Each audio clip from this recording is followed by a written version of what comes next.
திரு சுகுணா திவாகர், 5 நிமிடம் பேசியதற்கே கொளத்தூர் ஆட்டம் கண்டு விட்டதுன்னு முதலமைச்சர் சபையில் பேசியிருக்கார். ஆட்டம் காணக்கூடிய அளவுக்குத்தான் இன்று முதலமைச்சருடைய உரை இருந்ததா அப்படின்ற இன்னொரு கேள்வியும் அந்த இடத்துல எழுகிறது.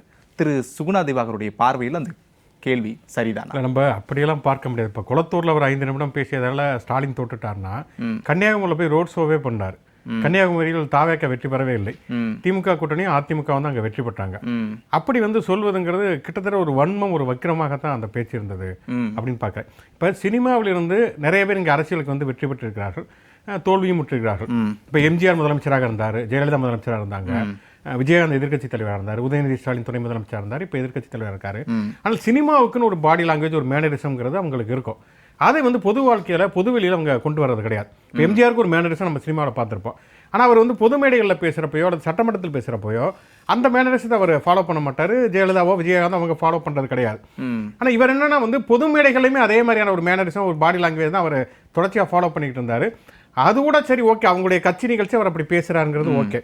பதவியேற்பு விழாவிலேயே அவர் வந்து பதவி பிரமாணம் எடுக்கிறப்ப அந்த பாடி லாங்குவேஜில் எடுக்கிறப்ப ஆளுநரே தோளை தட்டி நீங்கள் ஓவர் பெர்ஃபார்மன்ஸ்லாம் பண்ணாதீங்க, இதில் பேப்பரில் இருக்கும் அதை படிங்க அப்படின்னு சொன்னார். சொல்லாமல் சொன்னார். ஆனால் அதற்கு பிறகும் கூட அன்னைக்கு பேசின உரையிலுமே அவர் அதே மாதிரியான இதில் பேசினார்.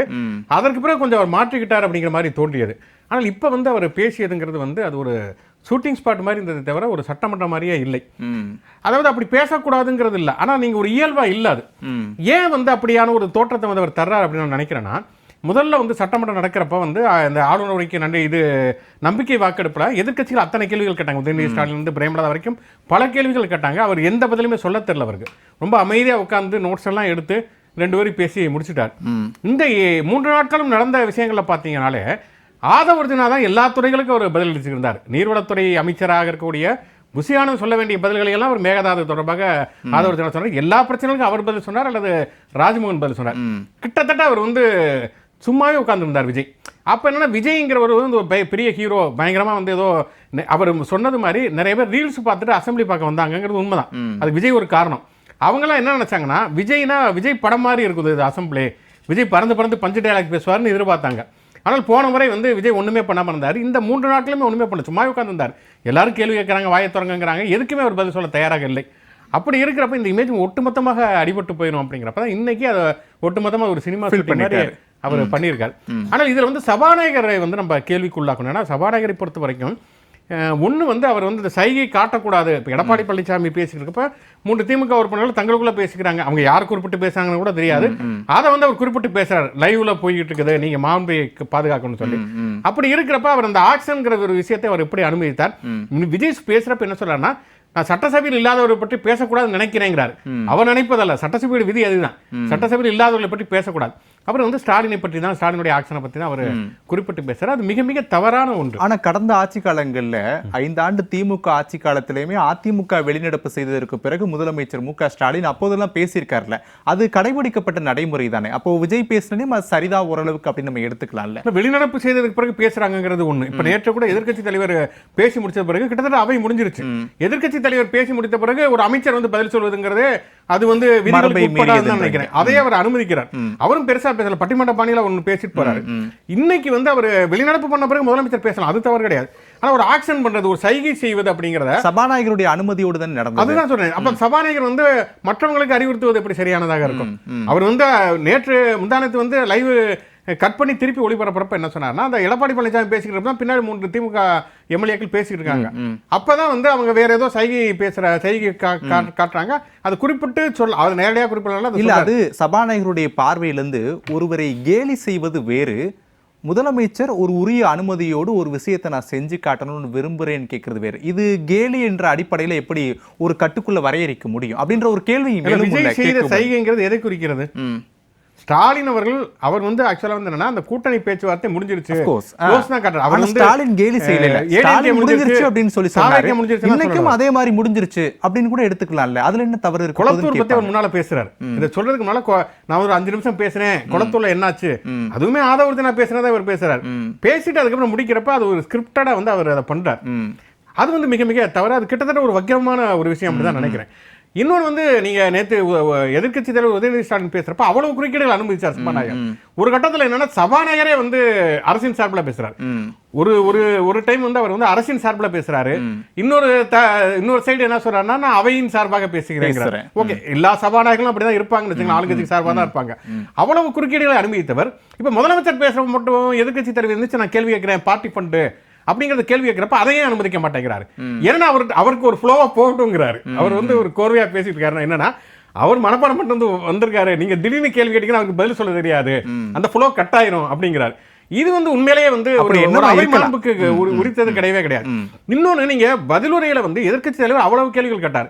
குறிப்பா சொன்னா நான் முதல்வன் ஸ்கீம் உடைய பேரை நீங்க மாத்துறீங்க, டிஎன் ஸ்கில்ஸ் நீங்க மாத்துறீங்க. அது அவர் ஸ்டாலின் பேர் வைக்கல அல்லது கலைஞர் பெயர் வைக்கல, அது ஒரு பொதுவான பெயர், அதை ஏன் நீங்க மாத்துறீங்க? அந்த கேள்விக்கு எந்த பதிலுமே இல்ல. பாலியல் வன்முறை நீங்க எடுத்துக்கிட்டீங்கன்னா நீங்க போதைப் பொருள் அது இதெல்லாம் நீங்க சொல்றது ஓகே. இப்ப உங்களுடைய ஆட்சி வந்ததுக்கு பிறகு தூத்துக்குடி மாவட்டத்துல சிறிவைகுண்டத்துல தாவேக்காவை சேர்ந்த ஒரு பெண் 2 தாவேக்க நிர்வாகிகள் வந்து பாலியல் வன்முறை பண்றாங்க, குளிர்பானத்தில் மயக்க மருந்து கொடுத்து அவங்க நீங்க கைது பண்ணிட்டீங்க. ஆனா எம்எல்ஏ மேல குற்றச்சாட்டு இருக்குது. எம்எல்ஏ வந்து அந்த குற்றவாளிகளை காப்பாற்றினாரு, அவங்களே வந்து அந்த பாதிக்கப்பட்ட அதுக்கெல்லாம் பதில் சொல்ல தவறிட்டார். இல்ல, சொல்லவே இல்லை, ஒண்ணுமே சொல்லல. அப்ப வெறுமனே பஞ்சு டைலாக் உடைய தோரணங்களாக மட்டும்தான் அது இன்னைக்கு முதலமைச்சருடைய உரை இருந்தது. கண்டிப்பா நம்ம எடுத்துக்கிறேன்.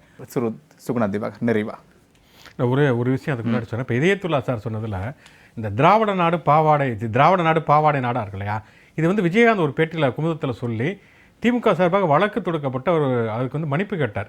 அது நடக்காத ஒரு செய்தி, அவை குறிப்புகளுமே இல்லை. நிறைய செவிவழி செய்திகள் இந்த மாதிரி வரும், அது ஒரு தவறான தகவல். இன்னொன்று வந்து நம்ம பார்த்தோம்னா இப்போ காலத்திற்கு ஏற்ற மாதிரி எல்லாமே மாறுகிறது, சட்டமன்றமும் மாறுகிறது. இப்போ நீங்கள் வந்து சபாநாயகரை மாண்புமிகு பேரவைத் தலைவர் அவர்களே அப்படின்னு தான் சொன்னோம், சபாநாயகர் ப்ரோ அப்படின்னு நீங்கள் சொல்ல முடியாது. இது வந்து காலத்துக்கு ஏற்ற மாதிரிலாம் மாற முடியாது, மாறலாம். ஆனால் வந்து அதுக்குன்னு அப்போ அவை முன்னவன் ஒருத்தர் இருக்கார், செங்கோட்டையன். அவர் ஏன்னா அவையை வழி நடத்துவதற்கு தான் இருக்கார். 2 நாள் பயிற்சி முகாம் போட்டாங்கல்ல, அவர் என்ன பயிற்சி முகாம், அவையில எப்படி நடந்து கொள்வது அப்படின்னு. ஆனா முதலமைச்சர் தொடங்கி வச்சுட்டு அவர் கிளம்பி போயிட்டாரு. அவர் ஆக்சுவலா உட்கார்ந்துருக்கணும், ஏன்னா அவரும் புதுசுதான். அவர் வந்து உட்கார்ந்துருக்கணும். இன்னொன்று ஊழல் ஒழிப்பு அப்படின்னு சொன்னா முயற்சிகள் எடுப்பதுங்கிறது பாராட்டத்தக்கதான், அதுல எந்த மாற்று கருத்தும் இல்லை. ஆனா நீங்க 1 மாதத்துல நீங்க வந்து குற்றங்களை தடுக்க முடியாது, 1 மாதத்துல வாக்குறுதிகள் நிறைவேற்ற முடியாதுன்னா 1 மாதத்துல நாங்க ஊழலை மட்டும் ஒழிச்சுட்டோம் அப்படின்னு எப்படி கிளைம் பண்ண முடியும்? இது நடக்கலைங்கிறப்ப அது எப்படி நடந்திருக்கும்? இப்ப பார்ட்டி ஃபண்டை நீங்க நிப்பாட்டிட்டேன்னு சொல்றீங்க, பார்ட்டி பர்ச்சேசிங் இருக்குல்ல, பார்ட்டி ஃபண்டை நிப்பாட்டி அது தொடருதோ. சனிக்கிழமை சொன்ன மாதிரி சனிக்கிழமை பெருமாள் கோயில் பத்தின மாதிரி கதவை திறந்து வச்சிருக்கீங்க, சொர்க்கவாசம் மாதிரி எல்லா கட்சிகளும் வர்றாங்கன்னா 4 எம்எல்ஏக்கள் ரிசைன்மெண்ட்டிங் வந்து ஜாயின் பண்ணாங்கன்னா எந்த நோக்கத்துக்காக வருவாங்க? பொது நோக்கத்துக்காக, சமூக சேவைக்காக வரப்போறாங்க? கிடையவே கிடையாது. அப்ப நீங்க வந்து இவங்ககிட்ட போய் பாமக எம்எல்ஏ காமராஜ் இங்க வந்தார்ல, எப்படி வந்தார்? அது இந்த நோக்கமே இல்லாமல் இப்ப இடதுசாரிகளை விடுங்க, விசிகா கூட இவங்க வந்து இருக்கு. அப்ப அது வந்து இன்னொன்னு, நீங்க டாஸ்மார்க் மது கடைகள் வந்து எல்லா காலகட்டங்களும் மூடப்பட்டிருக்கு. நீங்க கூட்டி கழிச்சு பாத்தீங்கன்னா ஒரு 2000-3000 கடைகள் மூடப்பட்டிருக்கணும். நீங்க 717 கடைகள் மூடப்பட்டிருக்கு. 1 வருஷம் கழிச்சு வேற எங்கேயாவது திறந்தாங்கன்னு உங்களுக்கு தெரியாது. மூடும் போதுதான் அது அறிவிக்கப்படும், எங்க திறக்காங்கன்னு தெரியாது. மணமகள் மட்டும் இங்க செயல்படுகிறது. சரி, அதனால நம்ம வந்து உடனடியாக இந்த முடிவுக்கு, நல்லதோ கெட்டதோ உடனடியாக முடிவுக்கு வந்து விட முடியாது. அதற்கு ஒரு குறிப்பிட்ட கால கொடுத்து, ஆனால் பொறுப்பான பதிலை வந்து முதலமைச்சர் வந்து பத்திரிகையாளர்களை சந்திக்க வேண்டும்.